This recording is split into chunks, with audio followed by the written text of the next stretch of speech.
ខ្ញុំនឹងថាអ្នកទាំងអស់គ្នាពេលនេះសុទ្ធតែផ្ទះសារចង់រំខ្លាំងណាស់ពេលនេះខ្ញុំសូមប្រកាសពិធីរំលែកចាប់ផ្ដើម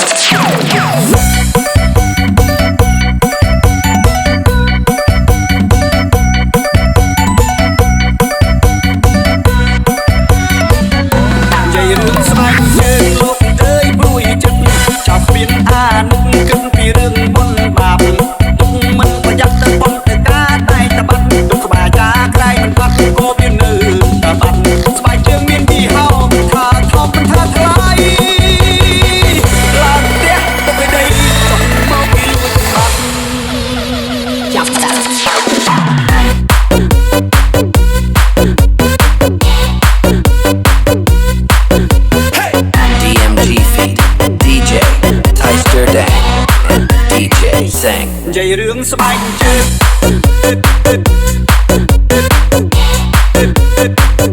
និយាយរឿងស្បែកជើង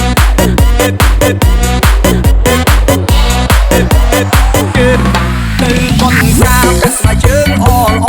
ទៅពេញថ្មីមករាប់ពាន់ម៉ឺនរៀលអ្នកខ្លះពាក់ស្បែកជើងមកកាចាតែចាស់ចាំបដូរយកអល្អទៅពួតគ្នា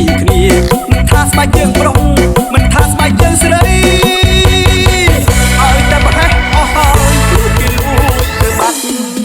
ស្រាសើតាមរងស្បែកជើងតាំងពីត្បូងដល់ជើងគ្មានសម្រាប់បានម្ដងគឺស្បែកជើងយើងនៅនឹងជើងគេពាក់ប្រឹងស្រែកឡើងញាក់សុំស្បែកជើងវិញផងគេស្រែកតបមកថាបានលួចទេប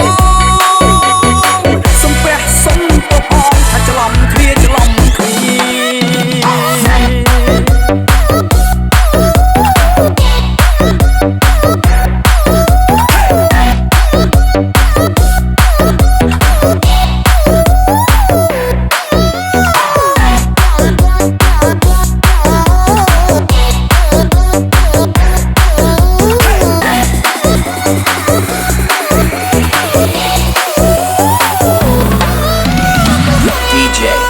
Mr. Dang and DJ